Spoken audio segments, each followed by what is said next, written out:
Hey, good people, this is your NI Dom, back with another YouTube reflection, and this is a personal journal for contemplative people looking to think, grow, and have impact in the world. So I'm in the midst of a series called A Mediocre White Man. It was my desire to do this all in 15 minutes, but each step of the way I've had to build up the story. So in part one, I had a conversation with a white man yesterday. So in part one, I have to talk about the context of the conversation, like what led me to the conversation. Part two, I talk about the conversation itself.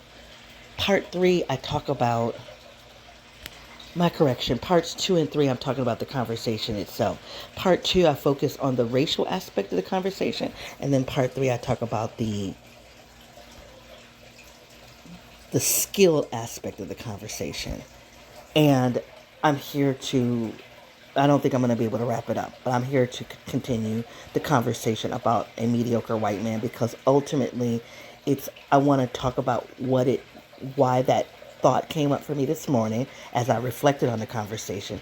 A mediocre white man came up for me as a framing, even though ethically I don't like that framing. That framing feels lazy and it feels pejorative. Yet it came up in my mind all the same, okay? So I'm here to continue that conversation. If you're new to this project, please give me, sorry. If you're new to this project, this is a personal journal where I process my inner and my outer worlds. I do so by using personality theory. The two theories I use the most are the Myers-Briggs and the Enneagram. Pushing those two systems together, I identify as an INTJ8. I have a number of other disclaimers that I'm removing, but for now, I want you to know that this project is unedited. It's unscripted. To know more about it or me, feel free to go to my website at yournidom.wordpress.com or go to my long-form reflection on my podcast, Your NIDom. So I left off in part three, just really acknowledging that when I was in this conversation with him, there were four, like I said several times, there were four themes that came up. I was asking this man to coach me, to be a fundraising coach for me. I need to start fundraising. I don't know how. I think I know how to do it, but I'm looking for some support. So I'm asking him, hey, will you be my coach? A fundraising coach. And in that conversation, four themes come out of his mouth. All right. One theme is the logistics of fundraising. The second theme is the psychology of fundraising. The third theme that came out of his mouth is like there's this racial conversation that he wanted to talk about. I suspect that he was wounded and he was looking for some absolution around race. And then there was a fourth theme where he was trying to redirect my interest from fundraising to telling me that I don't really need to talk about fundraising, but I really just need to restructure my strategy. That instead of having this business, I should do a different business. And instead of doing it this way, I should do it another way, right? But it's not talking about fundraising. So at the end of part three, I conclude, rightly or wrongly, I conclude that he doesn't have the skills for coaching, which is why he can't really talk to me about setting up a coaching relationship with me, because while he may have coached people, he doesn't have the skill of coaching. Like there's no skill for the methodology of coaching, the theory of coaching. So let me put it that way. And then number two, it also occurred to me possibly that he doesn't even have the skill for fundraising. That yes, he may have been successful as a fundraiser, but not to the place where he knows the theory on fundraising, where he can teach it, right? So this is why I call myself a scholar practitioner, because I know education from the lens of practice. I'm a practicing educator, and then I'm a scholar of education. I understand the theories of education. So I call myself a scholar practitioner. He's probably not a scholar, and he's not a theorist. He can't explain. He's probably really good at fundraising, but he can't explain it, right? I suspect he's not. My hunch. I don't know the man, but my hunch is that he's not skilled as a fundraiser. That there's something else that allows him to be good at raising money, but it's not the actual science and art of fundraising. All right. And so I'm going to try to talk to you about the mediocre white man framing right now. Let's try it. Let's give it a shot. So whether you are white, black, brown, purple, if you are a woman, most women, not all women, but I would say at least 60, I would argue that 60% of women understand this thing called mansplaining. That when you're in conversations with men about a particular topic, it doesn't even matter the topic, that they are going to explain the topic to you as though you need to learn it from them. If you genuinely need to learn a topic, I don't see a problem with somebody sharing their knowledge. So it's not the problem that a man is trying to help you learn a topic.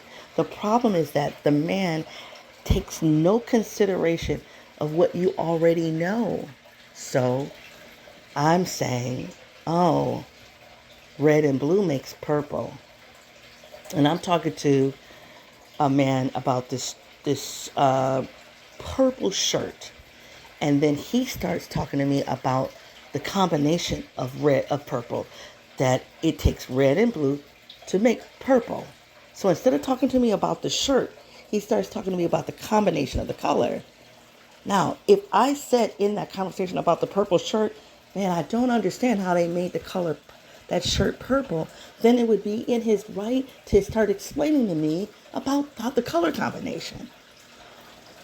But to make the assumption, number one, to redirect the conversation about the shirt as an issue of style, as an issue of texture, to redirect it from an issue of style and texture to being an issue of color, right? And color creation is an assumption. Okay, number one. Number two, another assumption is that the person, I need to know about the color combination. Number two. And number three, I need him specifically to teach me about the color combination. So that's at the heart of mansplaining, that there are multiple layers of assumptions that at the end of the day is not about the person on the receiving end of that advice. It's about the person giving the advice. I say this about INFJs all the time, about being advisors. Yes, INFJ make great advisors when somebody is actually asking them for that advice. But when INFJs, and INTJs do this too, when they make assumptions that the person on the receiving end needs their advice in that particular way, that's not about the person getting the advice. It's about the person giving the advice, because it's a reinforcement of that self. It's a reinforcement of power. It's a reinforcement of, hey, I'm important. I'm important enough because I have advice to give you. Look how smart I am. Look how insightful I am. And I'm going to reinforce my intelligence, my wisdom, by giving you advice that you never asked for. You never asked for it, but I know you need it, right? I'm not even going to ask you if you need it. So no, you didn't give me it. You didn't ask for the advice. But I'm not even going to ask you if you want it. I'm going to assume you want it because that's how important I am, and I'm going to give it to you. So I don't think this is just something that men do, right? But they do it a lot, right? And so, and it's not just white men. I've been in many conversations with black men, and they do it, okay? All right. So one way of establishing yourself as important is to give advice. All right, that's one way you establish yourself as important, is giving advice. Related to that, but I'm going to make it a separate stream. A second way you make yourself important is by elevating yourself as a subject and making the person you're talking to an object. All right. So when you are a subject, you have agency, you have knowledge, you have subjectivity, perspective, values, right? When somebody is an object, you strip them of their subjectivity, you strip them of their agency, you strip them of their knowledge, and now they become a receptacle, a container. Is it receptacle? A container for you to deposit all of your insight into them, right? So you are making a deposit into somebody who's now void of subjectivity, void of learning, void of agency. And And it reinforces that you have agency, you have learning. And the only way to do that is by establishing yourself as being a person that has subjectivity, agency, and learning. And then you're going to give that to somebody. But in order to give it to them, you have to strip them of their own agency, strip them of their humanity. All right? And I'm going to call that the objectification of some. And it's not my framing.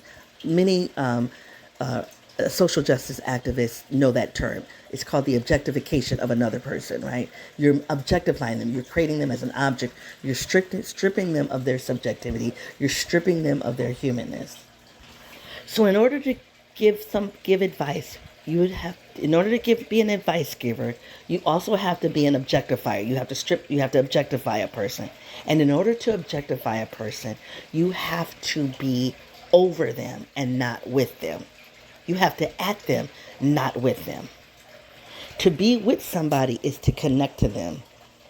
You can connect to them emotionally, you connect to them intellectually, but there's a back and forth, there's an exchange. When you at them or you are over them, objectifying them, it's top down. But when you're with them, it is lateral and there's a pinging back and forth. You're going in between two people. So how do you come above a person? You can do it physically by your body posture. You stand over them. If you want to be with a person, you don't talk to them standing over them. If you're really trying to connect with a person and they're sitting down, you sit down and you gauge with them at their level. That's one way of physically being with them. Number 2, you give eye contact.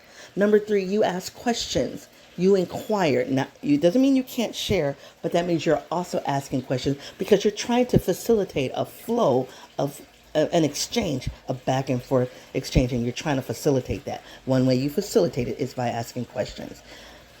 And there's many more, but the last one I'll say is by listening, right? When you listen and then you give back and let the person know, I heard you. You were talking and I heard you. And how do you do that? First, you have to listen and then you have to give it back to them, right? And not only giving back to them what they said literally, because communication is multifaceted, right?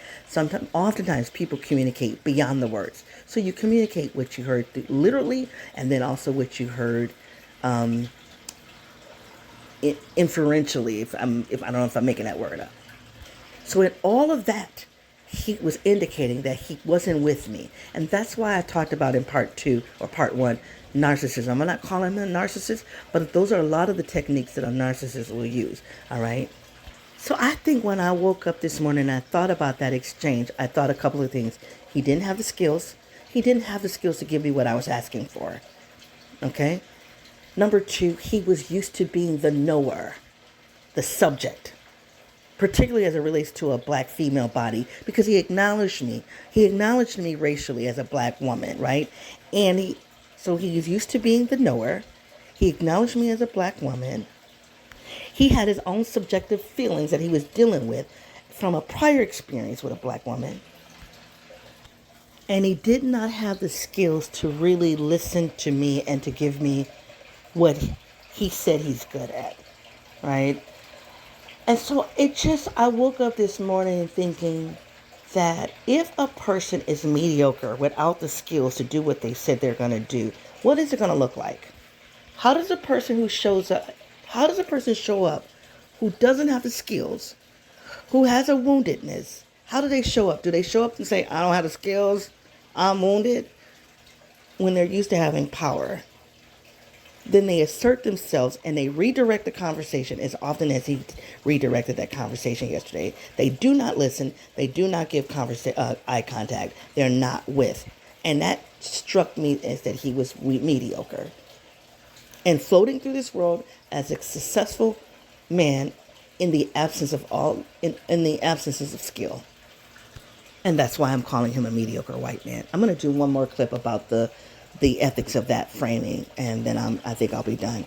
You guys, if this reflection has had any value for you, please give it a heart, thumbs up, like, or a star. If my conversation about basically being an entitled power holder, not just a power holder, but an entitled power holder, relates to a conversation you've had in a while, please take this link and share with those participants. Either way, you guys, if you have things to connect with me on my website, yourinidime.wordpress.com. Sorry about that. It's been a pleasure hanging out with you until I come back. Be well. Bye.